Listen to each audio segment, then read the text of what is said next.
The Bible Study Podcast, episode 788. Today, the Bible Study Podcast continues the study of the book of Zechariah with chapter 10.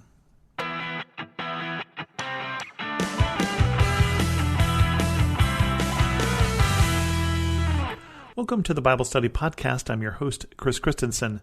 Today's chapter is titled, The Lord Will Care for Judah.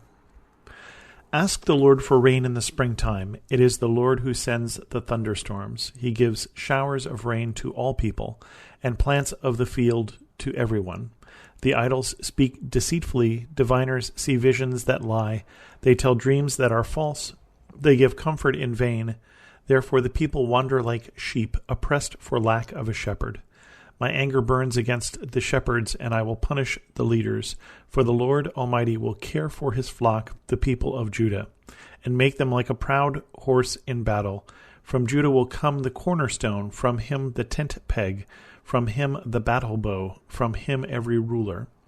Together they will be like warriors in battle, trampling their enemies into the mud of the streets. They will fight because the Lord is with them, and they will put the enemy horsemen to shame. I will strengthen Judah and save the tribes of Joseph. I will restore them because I have compassion on them. They will be as though I had not rejected them, for I am the Lord their God, and I will answer them. The Ephraimites will become like warriors, and their hearts will be glad as with wine. Their children will see it and be joyful. Their hearts will rejoice in the Lord. I will signal for them and gather them in. Surely I will redeem them. They will be as numerous as before, though I scatter them among the peoples. Yet in distant lands they will remember me. They and their children will survive, and they will return. I will bring them back from Egypt and gather them from Assyria. I will bring them to Gilead and Lebanon, and there will not be room enough for them. They will pass through the sea of trouble. The surging sea will be subdued, and all the depths of the Nile will dry up. Assyria's pride will be brought down, and Egypt's scepter will pass away. I will strengthen them in the Lord, and in his name they will live securely, declares the Lord. And so we get this wonderful verse here that's talking about the Lord's care for Judah. And of course, one of the things we're talking about when we are dealing with these minor prophets is, are we talking about soon, or are we talking about a long ways from now? And this is one of those unclear sort of things, but definitely the Lord has brought back his people. He's telling them to build the temple. That's part of the theme here of Zechariah. He's given them promises 2 chapters ago in terms of how things are going to be, and then gave curses to their enemies 1 chapter ago. And so he starts here with, ask the Lord for rain in springtime. And if you are a people who live as most people do, or for most of history, most people have done, on the rains, and whether or not the rains are going to come to water your crops and therefore you're going to eat this year, this is not a trivial sort of prayer. Ask the Lord for rain in the springtime. It is the Lord who sends the thunderstorms. He gives showers of rain to all people and plants of the field to everyone. I used to misunderstand when it talked in the Bible about God calls the rain to fall on the just and the unjust. And that really is the mercy of God, that God is blessing all of those, his people and the rest of the people. And here it says he gives showers of rain to all people and plants of the field to everyone. And so it's talking about the generousness of God. But then he talks about those who are deceitful, those who are the diviners, and those who are the false prophets, those who are turned his people away from the true God to others' gods, those other idols and such, that they are worshiping them, got them in trouble, that went them off, that had them go off into Babylon, into exile. And so he still looks at those people. The idols speak deceitfully, diviners see visions that lie, they tell of dreams that are false. So there's still this problem that he sees in the future with people that are going to say they see something and are going to be making it up.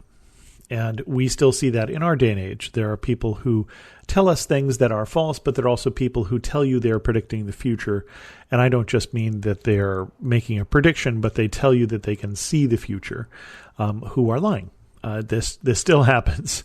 And so they give comfort in vain, right? And that's part of the problem here, is that he's saying that they're drawing people away from God, who actually can send the thunderstorms, who actually gives showers of rain, the God who actually is listening to prayers, and instead it's putting their hope in false places. and therefore they're wandering like sheep, oppressed for lack of a shepherd. They're following someone. We have that phrase, the blind following the blind. You're going to end up someplace you don't want to go if you're following someone who doesn't know where they're going. And so God, when it says his anger burns against shepherds, he is not talking about people who actually keep sheep. He's talking about people who treat his people as sheep, leaders who don't have the heart of God and don't have the good of the people in mind. Therefore, I will punish their leaders, for the Lord will care for his flock, for the people of Judah. And then all of these very militaristic phrases here about make them like a proud horse in battle, the battle bow will come from them, they'll be warriors in battle. And these are the ones that I don't know if this is a short-term prophecy or if this is something a little more esoteric, because there aren't that many times from this point in Judah's history where they will rise up and have victory over somebody who is oppressing them. I can think of one time, and that's the book of Maccabees, which happens in that intertestamental period. But that's the only time I can think of where that happens. So I wonder if this is something a little more spiritual that we're talking about here, not necessarily a literal prediction of what Zechariah was saying was going to happen in the future. And then we also get from Judah will come the cornerstone. And of course, as a Christian, when I look back in the Old Testament and I see cornerstone, I think of Jesus. And so are we talking about something that is coming through that second coming of Jesus? Don't know. It's certainly easy for me as a Christian to read that into these things. But certainly we've got the victory of God going on here, right? That God is making even this small, insignificant kingdom of Judah, because it's not even Israel anymore. Remember, 10 of the tribes are gone forever. Even them he is making like warriors in battle and trampling the enemies into the mud. We're basically saying when you fight alongside of God, remember 2 chapters ago when we were talking about the Lord Almighty, right, then you're going to win. That's really kind of what's going on here. They will fight with the Lord. They will fight because the Lord is with them, and they will put the enemy horsemen to shame. I will strengthen Judah and save the tribes of Judah. And then we've got this restoration going on. I'm going to bring people back because I haven't rejected them. And so all of the people around them, all of these people are going to become warriors, and their children will be joyful, and their hearts will rejoice in the Lord, and then I'm going to gather them in. And this is one of those themes that God has in the prophets in many, many places where he talks about he has scattered and now he will gather. In this case, I like the fact that they'll be more numerous, or as numerous as before, but there isn't even going to be room for them when he gathers them back together. Now, one thing we need to look at is the scattering of the people. There is some plan of God in that too, and I think about that because I've been reading in my personal devotions through the book of Acts, and as Paul goes from city to city in Asia Minor, what is now Turkey, and in Greece, almost all of those cities he first goes to the synagogue, and there's a Jewish community in those cities.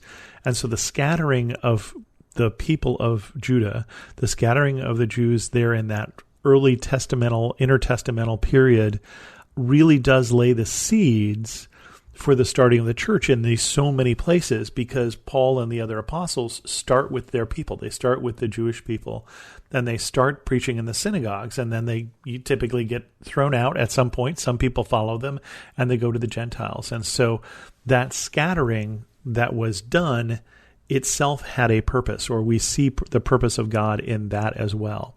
But in this point, he's talking about looking past that. I'm going to bring them back from Egypt, from Assyria. I'm going to bring them to Gilead and Lebanon. There won't not be a room enough for them. They'll pass through the surging seas. In the seas in the Old Testament, this is not a seagoing people, and so seas are often seen as a source of evil, as a source of unrest, or a source of not calm. If you were, the Phoenicians, for instance, you might look at the seas very differently, but for this pastoral people, the seas are something you pass through or you pass by. And you have to think about that when you think of the people of God who come through the Red Sea, that if you're that people who is not a seagoing people, and that the sea is often depicted as evil, or as violent, or as something to be avoided, that very dramatic moment of passing through the Red Sea is itself symbolic of God delivering them, not just for the Egyptians, but delivering them through this whole mess of things. Surging sea will be subdued, and all the depths of the Nile will dry up. Assyria's pride will be brought down, and Egypt's scepter will pass away. It's interesting, by this point in history, I don't think Egypt will be ruled by Egyptians for many generations still. It was captured by the Nubians and generations previous, was ruled then by the Babylonians, and then later will be ruled by the Greeks. And then the Ptolemies, who come from Alexander the Great, one of his generals, Ptolemy, will rule into the Roman period, and then they'll be ruled by Rome. And so it's quite some time until Egypt at this point will be ruled by Egyptians for Egyptians. And so Egypt's scepter has passed away from that once mighty nation that she was by the time the prophet is saying this. I will strengthen them in the Lord, and in his name they will live securely, declares the Lord. And there again is that promise the people of God who just returned really want to hear. I want to hear that God will strengthen us. I want to hear that it will be okay. And with that, we're going to end this episode of the Bible Study Podcast. If you have any questions, send an email to host@thebiblestudypodcast.com, or better yet, leave a comment on this episode at thebiblestudypodcast.com. And thanks so much for listening.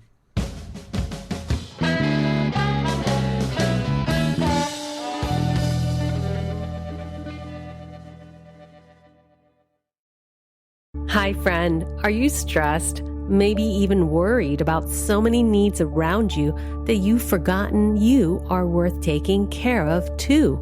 Well, I'm Bonnie Gray, the host of Breathe, the Stress Less podcast. I want to invite you to join me as I share practical tips based on science, inspired by God's Word, to help you spark joy and restore God's peace and love to your soul. Subscribe now and go to lifeaudio.com.